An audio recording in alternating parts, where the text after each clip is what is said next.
귀한 찬양 감사합니다. 오늘부터 디모데전서를 좀 나누고 은혜를 받으려고 합니다. 여러분, 바울 서신이 모두 13권이죠.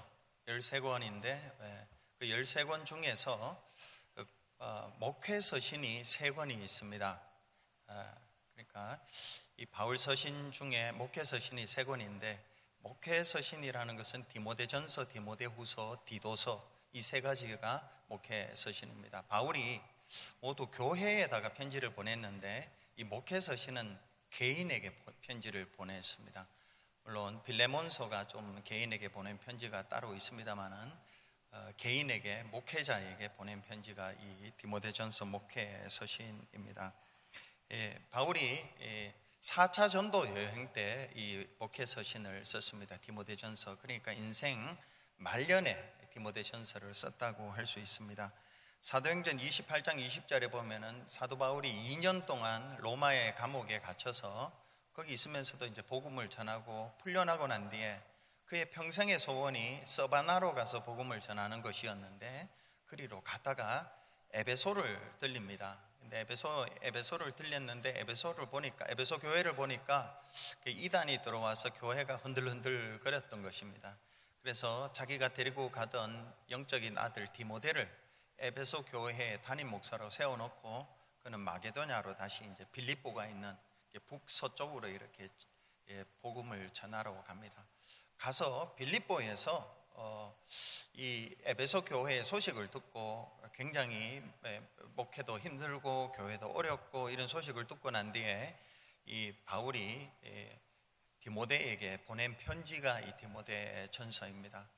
그러니까 뭐 하려고 편지를 보냈는가? 지금 빨리 못 가니까, 그러니까 편지로 먼저 그 교회에서 어떻게 처신을 하라고, 목회를 하라고 가르쳐 준 내용이 오늘 이 본문입니다. 이제 성경을 좀 찾으면서 오늘 보려고 합니다. 디모데전서 3장 14, 15절을 한번 보시기 바랍니다. 디모데전서 3장 14절 15절 성경을 보십시오. 자, 우리 같이 한번 읽어보겠습니다. 시작. 내가 속히 내게 가기를 바라나 이것을 내게 쓰는 것은 만일 내가 지체하면 너로 하여금 하나님의 집에서 어떻게 행하여야 할지를 알게 하려 함이니, 이 집은 살아계신 하나님의 교회요 진리의 기둥과 터니라 했습니다. 바울이 속히 가기를 바랬지만은 속히 못 가고 있습니다. 이렇게 인생 말년에 선교를 이제 차곡차곡 꼼꼼히 해야 됐기 때문에 먼저 편지를 보내는데, 편지를 보낸 것은 디모데가 에베소 교회에서 하나님의 집에서 어떻게 행해야 할지를 알게 하기 위해서 보냈다는 거예요. 이제 그게 이제 6가지로 요약을 좀 할 수가 있습니다. 자, 1장을 보면요. 자, 1장 3절, 4절, 5절을 같이 한번 읽어보겠습니다. 이게 첫 번째, 하나님의 집에서 목회자가 어떻게 첫 번째로 해야 될 그 사역입니다. 3절, 4절, 5절 시작. 내가 마게도냐로 갈 때에 너를 권하여 에베소에 머물라 한 것은 어떤 사람들을 명하여 다른 교훈을 가르치지 말며 신하와 끝없는 족보에 몰두하지 말게 하려 함이라. 이런 것은 믿음 안에 있는 하나님의 경륜을 이룸보다 도리어 변론을 내는 것이라. 이 교훈의 목적은 청결한 마음과 선한 양심과 거짓이 없는 믿음에서 나오는 사랑이거늘 했습니다.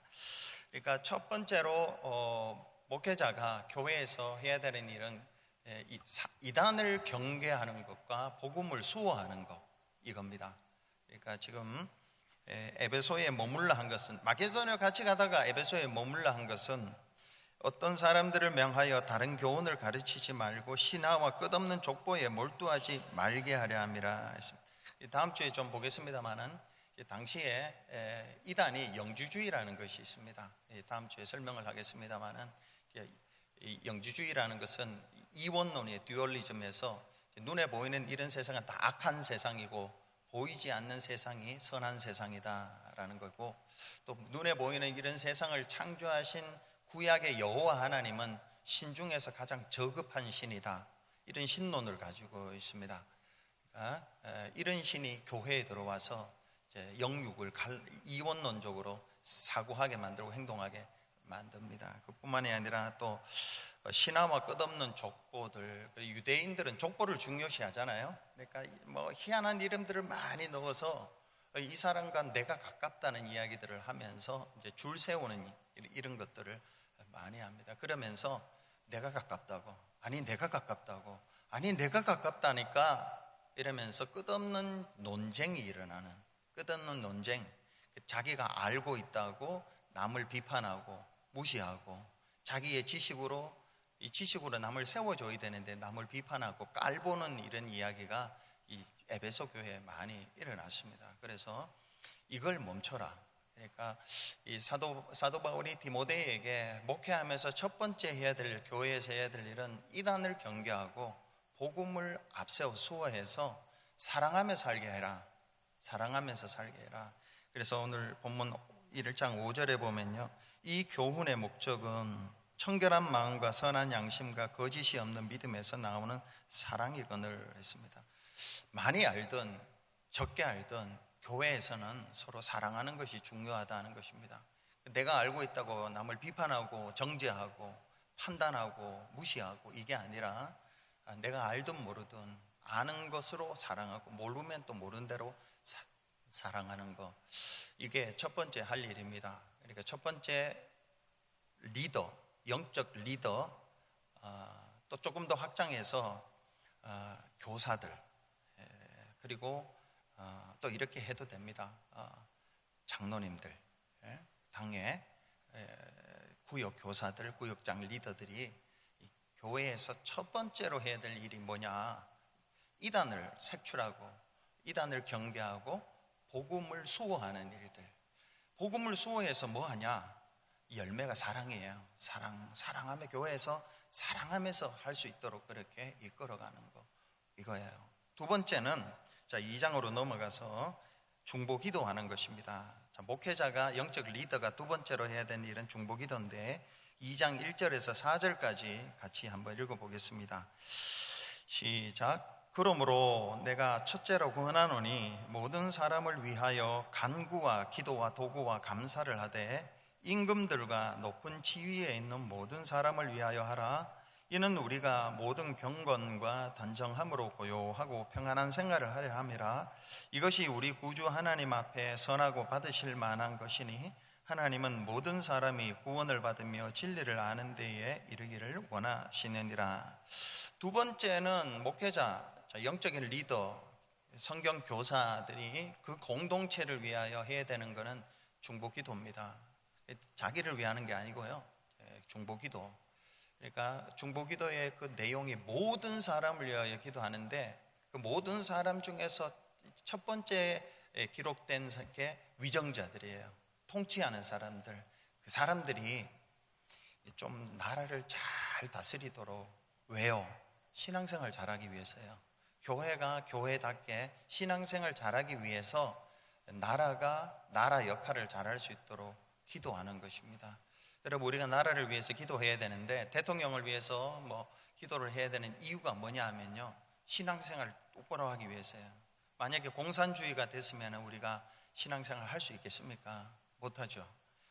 그러니까 이 나라가 민주주의를 계속 유지하고 교회에 계속 나올 수 있고 하나님을 계속 예배할 수 있고 기도하고 찬양할 수 있도록 이 위정자들이 정신을 똑바로 차려서 나라를 다스릴 수 있도록 이걸 기도하는 거, 평안하게 신앙생활하는 거, 이게 첫 번째 목적이에요. 그러나 여기에 멈추지 않고요, 믿지 않는 자들까지 다 구원받게 하는 것이 목적이에요.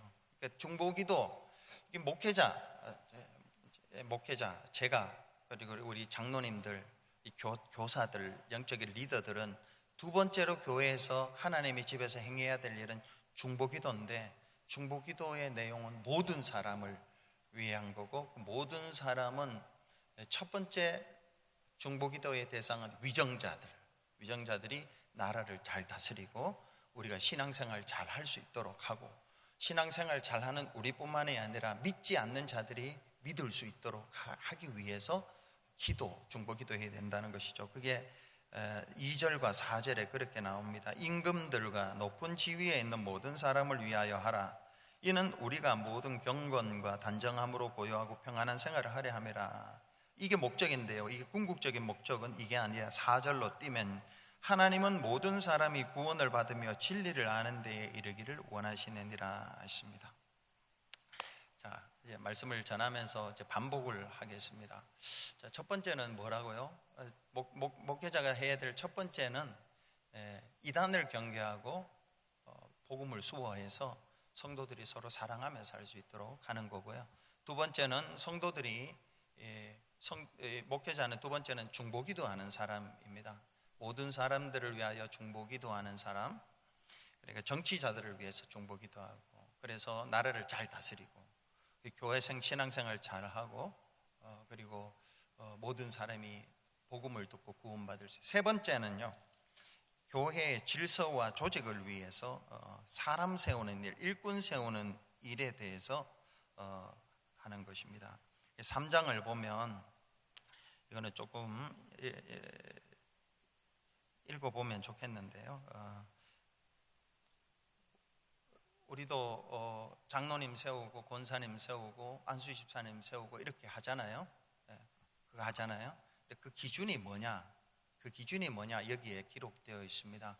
기준이 이제 뭐 짤막하게 요약을 하면요, 어떤 사람의 능력보다도 인격이 중요하다는 거예요. 인격이 바르게 된 사람을 일꾼으로 세워라. 그리고 소유보다도 관계를 잘하는 사람, 남하고 관계를 잘하는 사람을 세워라. 그리고 가정을 잘 다스리는 사람을 세워라. 그리고 돈 문제가 깨끗한 사람을 세워라. 한 4가지 정도로 요약을 할 수가 있습니다. 그러니까 목회자로서 에베소 교회를 세우는데, 이 에베소 교회가 조직적이고 질서 있는 교회가 되기 위해서는 아무나 일꾼 세우면 안 된다는 거예요. 그러니까 능력도 있지만 능력보다 더 중요한 게, 능력은 없어도 인격적으로 인격이 되어 있는 사람들, 그리고 관계를 잘하는 사람들, 그런 사람들, 그리고 가정을 잘 다스리는 사람들, 또 밖에 사람들한테 칭찬 듣는 사람들, 이런 사람들이 교회의 일꾼으로 세워져야지 그 교회가 바로 설 수 있다는 것입니다.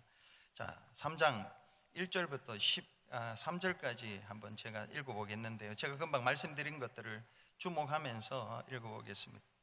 미쁘다 이 말이여, 곧 사람이 감독의 직분을 얻으려 하면 선한 일을 사모하는 것이라 하미로다. 그러므로 감독은 책망할 것이 없으며 한 아내의 남편이 되며 절제하며 신중하며 단정하며 나그네를 대접하며 가르치기를 잘하며 술을 즐기지 아니하며 구타하지 아니하며 오직 관용하며 다투지 아니하며 돈을 사랑하지 아니하며 자기 집을 잘 다스려 자녀들로 모든 공손함으로 복종하게 하는 자라야 할지며, 사람이 자기 집을 다스릴 줄 알지 못하면 어찌 하나님의 교회를 돌보리요. 새로 입교한 자도 말지니 교만하여져서 마귀를 정죄하는 그 정죄에 빠질까 하며, 또한 외인에게서도 선한 증거를 얻은 자라야 할지니 비방과 마귀의 올무에 빠질까 염려하라. 이와 같이 집사들도 정중하고 일구이언을 하지 아니하고 술에 임박이지 아니하고 더러운 일을 탐하지 아니하고 깨끗한 양심에 믿음의 비밀을 가진 자라야 할지니, 이에 이 사람들을 먼저 시험하여 보고 그 후에 책망할 것이 없으면 집사의 직분을 맡게 할 것이요, 여자들도 이와 같이 정숙하고 모함하지 아니하며 절제하며 모든 일에 충성된 자라야 할지니라. 집사들은 한 아내의 남편이 되어 자녀와 자기 집을 잘 다스리는 자일지니, 집사의 직분을 잘한 자들은 아름다운 지위와 그리스도 예수 안에 있는 믿음의 큰 담력을 얻느니라 했습니다. 다시 한번 정리하면요, 이제 디모데가 에베소 교회에 목회를 하는데, 에베소 교회가 든든히 서가기 위해서는 교회가 질서가 있어야 되고 조직이 있어야 되지 않습니까? 한두 명 있으면 뭐 그냥 해도 되는데, 뭐 수백 명, 수천 명이 있으면 조직이 있어야 되고 질서 있게 가야 되는데, 질서와 조직이 있기 위해서는 일꾼을 뽑아야 되는데, 이 일꾼을 아무나 뽑으면 안 된다라는 것이죠. 인격적이고 또 관계가 좋고 가정에서 잘하고 외인에게서도 칭찬을 듣고 뭐 이런 것들요. 이런 부분들을 주목하라라는 것입니다. 네 번째는 목회자로서 해야 될 게 경건의 훈련입니다. 경건의 훈련에 힘쓰라는 건데요, 디모데전서 4장 6절, 7절, 8절을 우리 같이 한번 읽어보겠습니다. 시작. 네가 이것으로 형제를 깨우치면 그리스도 예수의 좋은 일꾼이 되어 믿음의 말씀과 네가 따르는 좋은 교훈으로 양육을 받으리라. 망령되고 허탄한 신화를 버리고 경건에 이르도록 네 자신을 연단하라. 육체의 연단은 약간의 유익이 있으나 경건은 범사에 유익하니 금생과 내생의 약속이 있느니라. 육체가 제가 세바시라는 거 여러분 아시죠? 세상을 바꾸는 시간에서 15분 동안 한국에 있는 명사들이 나와가지고 이제 자기의 성공담을 이야기해 주는 게 있습니다. 미국에도 그런 프로그램이 있어서 한국에도 그런 거 하는 것 같은데, 거기 보면은 어떤 여자분이 건강이 너무 안 좋았는데 건강만 바뀌어도, 체력만 있어도 인생이 바뀔 수 있다, 그걸 하더라고요. 마라톤을 막 하면서 인생을 바꾼 이야기를 하는데, 근데 성경은 또 이런 이야기를 합니다. 육체적으로 건강할 뿐만 아니라 영적으로 경건하면은 금생과 내생에 유익이 있다. 목사는 경건한 사람이 돼 경건에 이르도록 연습을 해야 된다는 것입니다. 여러분, 경건에 이르는 연습이 도대체 뭘까요? 말씀대로 사는 거죠. 하나님의 말씀대로 내가 살아가는 거죠. 운동도 어떤 원칙이 있잖아요. 저는 뭐 골프를 안 칩니다만은 골프도 원칙이 있잖아요. 룰대로 하면 되는 거잖아요. 그걸 하려고 얼마나 연습을 많이 합니까? 뭐 탁구도 그렇고요.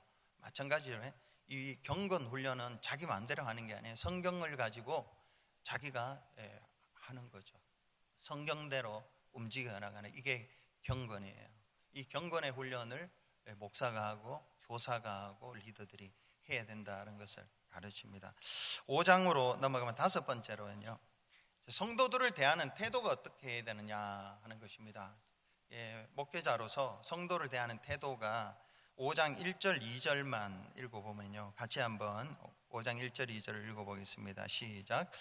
늙은이를 꾸짖지 말고 권하되 아버지에게 하듯 하며 젊은이에게는 형제에게 하듯 하고 늙은 여자에게는 어머니에게 하듯 하며 젊은 여자에게는 온전히 깨끗함으로 자매에게 하듯 하라 했습니다. 그 뒤에는 과부 이야기를 나오는데요, 과부를 어떻게 대접하고 과부는 어떻게 행동을 해야 돼, 뭐 이런 것들이 기록이 되어 있는데, 이제 목회자가 이제 교회에서 성도들을 대하는 이게 참 힘들어요. 어떤 분은 어떻게 대해야 될지 참 힘든데, 사도 바울은 디모데에게 아주 간단하게 지금 가르쳐줘요. 가족처럼 대하라.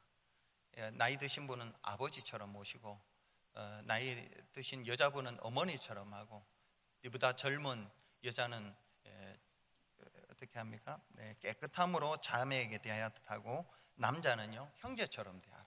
이 다르게 이야기하면 가족처럼 대하라 하는 것입니다. 인간관계, 교회에서 인간관계, 이거 뭐 확장하면 저 여러분들 다 똑같아요. 여러분들 다 똑같이 교회에서 모든 사람들, 나보다 나이 많으면 어머니, 뭐 형님, 가족처럼 그렇게 대하라는 것입니다. 자, 마지막으로 6장으로 넘어가서요, 자족해서 물질에 대한 물욕을 버리라. 6장 6절부터 10절까지를 같이 또 한번 읽어보겠습니다. 같이 시작.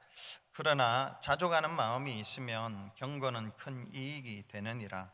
우리가 세상에 아무것도 가지고 온 것이 없음에 또한 아무것도 가지고 가지 못하리니 우리가 먹을 것과 입을 것이 있은즉 족한 줄로 알 것이니라. 부하려 하는 자들은 시험과 올무와 여러 가지 어리석고 해로운 욕심에 떨어지나니 곧 사람으로 파멸과 멸망에 빠지게 하는 것이라.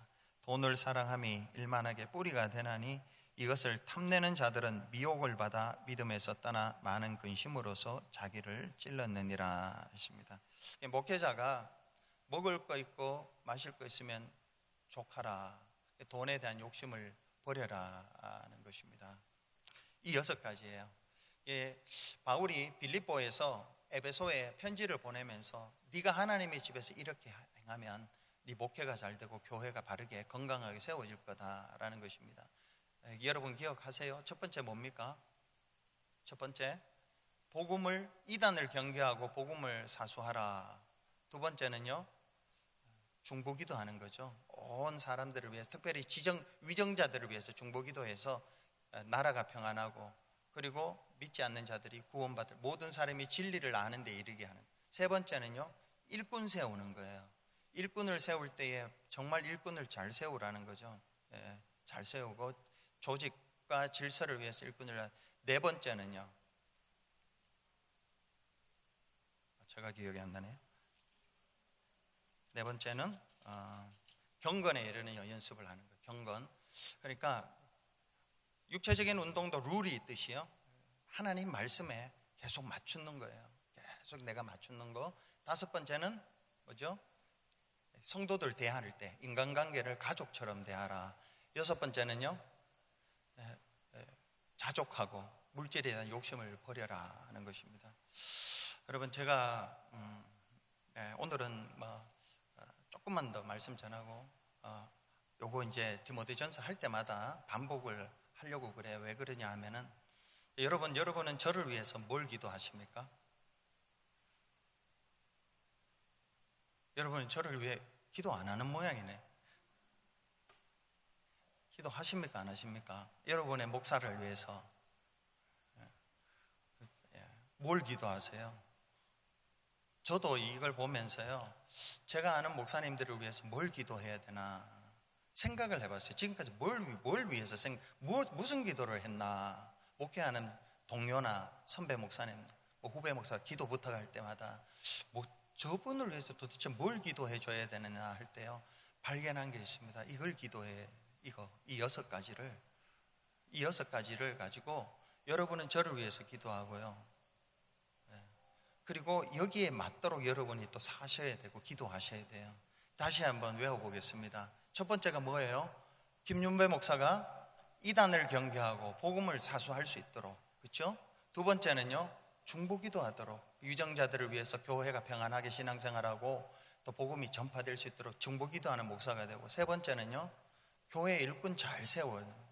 진짜 교회 일꾼 잘 세우고, 네 번째는요, 경건에 이르도록 훈련하는 거죠. 다섯 번째는요, 교인들과의 가족관계, 교인들과 관계할 때 가족을. 여섯 번째는요, 물질관계 깨끗하게 하는 거예요. 김윤배 목사가 우리 베다니 교회에서 목회할 때에 이렇게 할 수 있도록 하나님 여러분들이 기도해 주시고요, 이렇게 하도록 여러분도 기도하시고 그렇게 하면 될 것 같습니다. 그러면 교회가 건강하게 세워지지 않겠어요? 할렐루야. 정말로 다 잊어버렸죠?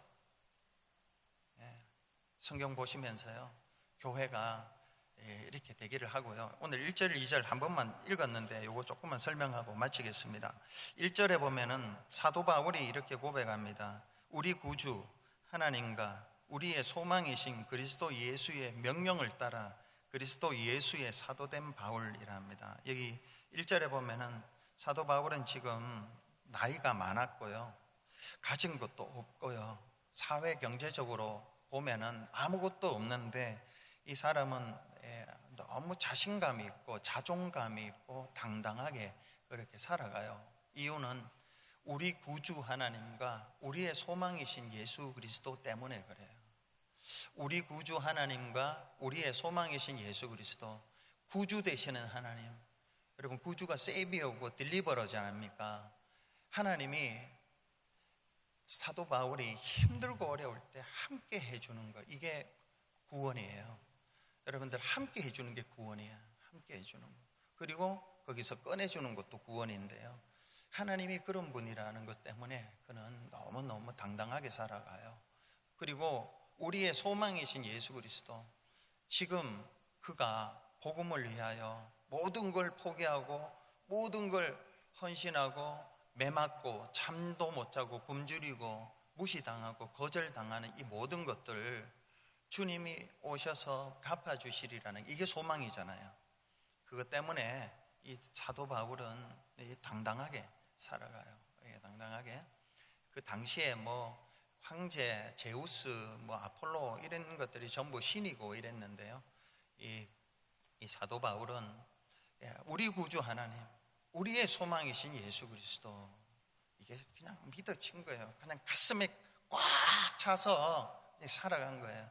그리고 두 번째로 2절에 보면은 믿음 안에서 참아들 된 디모데에게 편지하노니 하나님 아버지와 그리스도 예수 우리 주께로부터 은혜와 긍휼과 평강이 내게 있을지어다. 이게 보통 사도 바울의 인사말인데 13권의 인사말 중에서 이 디모데전서하고 디모데후서만 좀 달라요.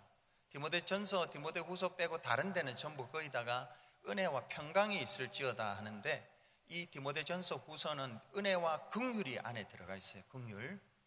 그래서 이게 트리플 복이다, 블레싱이다 이렇게 이야기도 하는데요.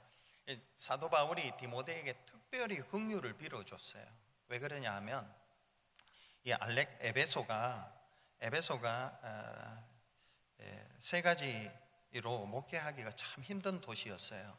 그러니까 무역이, 상업이 너무너무 돈이 많았던 것이에요. 돈이 많으면 타락하게 되어 있어요. 사람이 이게 타락한 곳이에요. 물질적으로 타락한 곳이고, 그리고 아데미 신전, 세계 7대 불가사의 중에 하나가 아데미 신전이라고 하더라고요. 근데 그 아데미 신전이 있어요. 그러니까 우상이 어마어마하게 있는, 그래요. 그리고 거기에는 이단들이 또 많이 있었던 그런 곳이었고, 그런데도 불구하고 이 디모데는 뭐 경험도 많고 나이도 많고 좀 이랬으면 좋겠는데요, 아무것도 없어요. 세 가지가 부족한 게 있었어요. 여러분 성경을 한번 보세요. 4장 12절을 보면요, 성경을 보시면 연소했어요. 나이가 없어, 정말 어렸어요. 20대 교인들은 전부 30대, 40대, 50대, 60대인데 나이가 4장 12절에 보면 누구든지 네 연소함을 없인 여기지 말라. 나이가 너무 어렸습니다. 두 번째는 5장 23절을 보면은 병약했습니다. 첫째는 연소, 두 번째는 병약. 5장 23절에 보면은 이제부터는 물만 마시지 말고 내 위장과 자주 나는 병을 위하여는 포도주를 조금씩 쓰라. 병약했습니다. 어리고 몸도 안 좋고, 그리고요 한 가지 더 있습니다. 심약했어요. 마음이 너무너무 약했어요. 디모데후서 1장 4절을 보면 내 눈물을 생각하여 잘 울었습니다. 그러니까 이 디모데는 어렸고 연소했고 몸이 약해서 병약했고 그리고 심약했어요. 조금만 하면 눈물을 잘 우는 그런 심약한 이런 사람. 그러니까 에베소라는 곳이 아까 말씀드린 대로 그런 너무 힘든 곳이에요. 자기도 연약하고 이게 어떻게 목회를 해 나가야 될지 너무너무 힘든 그런 곳인데, 그래서 이 사도 바울은 은혜와 긍휼과 평강이 내게 있을지어다 이렇게 빌어줍니다. 보통 은혜와 평강만 빌어주는데 긍휼을 더 빌어줘요. 은혜가 뭡니까 여러분? 안 되는 거 되게 하는 거죠. 잘 되게 해줘. 하나님이 도와주시는 거죠. 장사를 할 때에도 손님 막 보내주는 거, 이런 것들이고. 긍휼은요, 힘든 사람을 도와줄 때를 긍휼이라 그래요. 못 고칠 질병 고쳐준다든가 내 힘으로는 너무너무 어려운 상황에 있을 때 오셔서 도와주는 거, 이게 긍휼이에요. 그 다음에 평강은요, 마음의 평강이죠. 병약하고 심약하고 연소하고, 사람들은 자기보다 나이도 많고 우상도 많고 너무 두렵고 걱정도 많고 염려도 많은데 마음의 평강을 주시는 거죠. 이걸 사도 바울이 디모데에게 빌어주는 것이죠. 빌어주는 것. 여러분들 오늘 아까 6가지를 이야기했고요. 제가 특별히 여러분에게 기도를 좀 부탁을 드립니다. 제가 이 사도 바울과 같이 하나님 우리 구주와 우리의 소망이신 예수 그리스도로 말미암아 사도된 바울이라고 1장 1절은 이렇게 이야기해요. 제가 하나님 아버지 때문에 구주 되신 하나님 그 믿고 좀 당당하게, 지금보다 당당하게 목회할 수 있고, 소망이신 예수 그리스도를 믿고 그렇게 목회할 수 있기를 여러분 기도해 주시고, 두 번째는 저에게 하나님이 은혜를 베풀어 주시고 또 긍휼을 베풀어 주시고 또 평강을 주시기를 여러분들이 좀 기도해 주십니다. 8가지 기도입니다. 몇 가지를 기억하실지 모르겠지만은요, 여러분들이 기도하시고, 여러분들도 하나님의 이런 사도 바울이 1장 1절 2절에서 가졌던 이러한 은혜들이 여러분에게도 있기를 바랍니다. 그래서 오늘 8가지 기도 제목인데요. 잠깐 기도하고 그리고 여러분들 가셔서 이제 저를 위해서 꼭 그렇게 기도해 주시고 교회를 위해서 그렇게 기도해 주시면 좋겠습니다.